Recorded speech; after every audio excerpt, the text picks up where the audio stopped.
السلام عليكم. اللي في الصورة دي اسمها مدام جريبس أو مارسيليا ديمتروس أو أم ياني. مدام جريبس دي بقى هي مسمية نفسها كده على اسم جوزها ده كان يعني صاحب أشهر محل آيس كريم في اسكندرية. في الثلاثينات ظهرت الجاليات اليونانية كتير جدا في مصر وبالتحديد في اسكندرية. المهم، الست دي شافها نيازي مصطفى وخدها معاه في فيلم سلامة في خير، وعملت مشهد واحد بس. هو مشهد واحد طبعا عارفينه، طبعا ام ياني وكان ابنها معاها في الفيلم. المهم في اثناء عرض الفيلم سنة 1937 والدنيا كلها بقى هص الناس كلها بتتفرج على الفيلم، طلع واحد كده وقعد يصرخ ويصوت مارسيليا مارسيليا مارسيليا، وقلب السينما كلها فوضى. المهم جابوا له البوليس. ايه يا عم اللي انت عملته ده؟ ايه اللي انت نيلته ده؟ قال لهم انا اسمي محمد عبد الله، وده من اكبر تجار الذهب في اسكندريه. قال لهم الست دي مراتي واختفت مده طويله جدا وانا مش عارف هي فين، وانا عايز الست دي ضروري. المهم البوليس قالوا له طب انت حكايتك ايه مع الست دي وليه اختفت؟ قال لهم انا كنت عامل اعلان عايز واحده تيجي تساعدني في حسابات المحل، وجت مارسيليا واشتغلت معايا شويه شويه، ابتدت تمسك حسابات محل في التاني في التالت لحد ما مسكت حساب المحلات كلها. حبيتها وحبتني وقررت ان انا اتجوزها. طبعا ده تاجر دهب كبير جدا، ازاي ما ترضاش تتجوزه؟ المهم وقعته في شباكها وخلته حبها واتجوزته. واتجوزها على طول بقى بعد ما ايه المفروض انها اشهرت اسلامها. وبعد فتره كده حبت توقع ما بينه وما بين اخوه. قالت له بقول لك ايه، اخوك عمال يتحرش بيا. لا لا يا شيخه انت بتكدبي، ازاي؟ مستحيل يعمل كده. قالت له طب انا هثبت لك بقى. المهم اديته ميعاد وراح وقالت له في الميعاد ده تعالى خش الشقه كده وانت هتلاقيه بيتحرش بيا فعلا. وفعلا دخل الشقه لقى اخوه بيتحرش بيها. طبعا بقى الدم فرد في نافوخه، راح قعد يضرب في اخوه يضرب في اخوه لحد ما طب ساكت، قطع النفس خالص. قالت له هنعمل ايه دلوقتي؟ قال لها مش عارف. طبعا هو كان في صدمه كبيره جدا. قالت له بقول لك ايه، احنا ندفنه كده احنا الاتنين، ولا من شاف ولا من دري، ومحدش هيحس بينا خالص. قال لها طيب. المهم طوعها وراح دفن اخوه من غير ما حد ما يعرف اي حاجه. امه طبعا قعدت تسال عليه، اخوك راح فين اخوك راح فين؟ قال لها لا ده هو سافر ايطاليا كده يجيب لنا شويه ذهب من هناك. مامته طبعا الكلام ما دخلش دماغها لان السفريه طولت جدا، وكل ما تساله يتوتر وما يعرفش يرد عليها. يقول لها ما هو هيجي شويه وهيجي، وابنها يا عيني ما بيجيش. لحد ما الست بقى شكت في الامر وقالت لا انا لازم اروح اسال في السفارات ابني طلع من البلد ولا لا. وفعلا راحت السفاره وسالت عليه وعرفت ان هو ما طلعش من البلد اصلا. ولما الست بقى راحت لمحمد عبد الله وقالت له اخوك ما طلعش من مصر اساسا، انا عايزه اعرف اخوك راح فين. المهم ما بقاش عارف يرد عليها ولا يقول ايه. قال لها انا مش عارف، هو كان قايل لي ان هو مسافر. جت بقى البومه مراته اللي هي مارسيليا او اللي هي موياني يعني، قالت له بقول لك ايه، انت كده امك هتفضحنا فاحنا لازم نخلص عليها. ما متعوده بقى.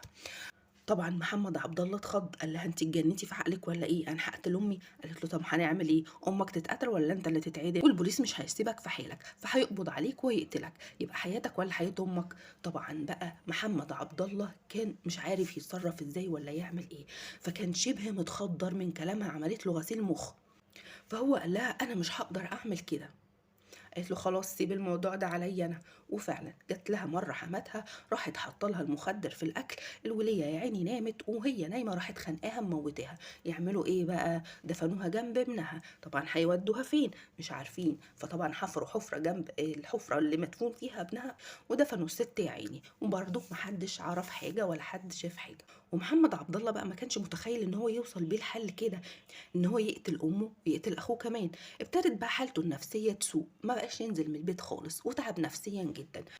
قتلت القتله دي بقى تسكت؟ لا طبعا. قالت له بقول لك ايه، انت دلوقتي تعبان ولا هتقدر تنزل الشغل ولا تعمل اي حاجه، انت تعمل لي توكيل عام وانا اتصرف في كل حاجه عشان اقدر ادير المحلات بتاعتنا. فقال لها ايه خلاص ماشي. طبعا يعني الراجل في دنيا تانية مش حاسس هو بيعمل ايه. راح عمل لها توكيل وبقت كل حاجة في ايديها. ولما شد حيله كده شوية ونزل البنك يسحب شوية فلوس، اتفاجئ بقى ولقى الصدمة الكبيرة. لقاها سحبة كل الأرصدة اللي في البنوك، ومش بس كده لا، دي واخدة كل الذهب اللي في المحلات وفص ملح وداب مش لاقيه. لحد في يوم من الايام يجيله تليفون يقول له ان مراتك موجوده في شقه في سان ستيفانو. وفعلا راح محمد على طول على العنوان علشان يشوف مراته فعلا موجوده ولا لا. خبط على الباب ودخل لقاها قاعده في وشه، لسه هيهجم عليها ويضربها، لقى بقى بلطجيه قدامه وشوم بقى نازل على دماغه ويلا واديله ادي. فضلوا يضربوا فيه لحد ما اغمى عليه وقع على الارض. تسكت؟ لأ طبعًا، راحت مولّعة في الشقة ونزلت جري على تحت، بس ربنا طبعًا كان عايز غير كده خالص، ربنا أصلًا ما بيرضاش بالظلم. لمّا فاق محمد عبد الله من الإغماء لقى الشقة بتولّع من حواليه، راح هوب نَط من الشباك على طول، كان لحُسن الحظ إن هُم في الدور التاني، نَط من الشباك بس الحمد لله الناس قدرت تنقذه ودّوه المستشفى على طول وأنقذوه. وتروح السنين وتيجي السنين وهوب فجأة كده يروح سينما عشان يتفرّج على فيلم سلامة في خير، يلاقي بقى مراته موجودة في الفيلم ده، عشان كده أول ما شافها جات له هستيريا وقعد يصرّخ ويصوّت.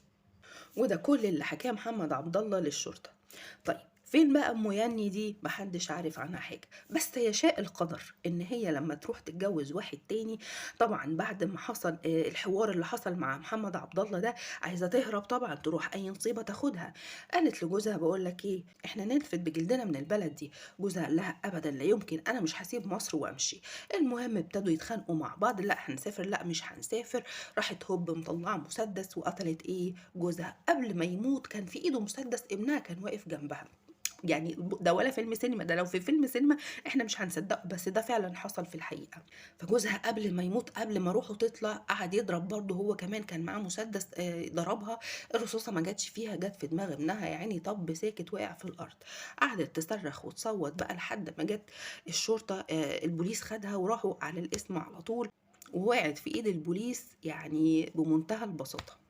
دي حكاية الست أم يعني يمهل ولا يهمل. وتم الحكم على المخفية دي هي ومحمد الجواهرجي بالإعدام سنة 1939.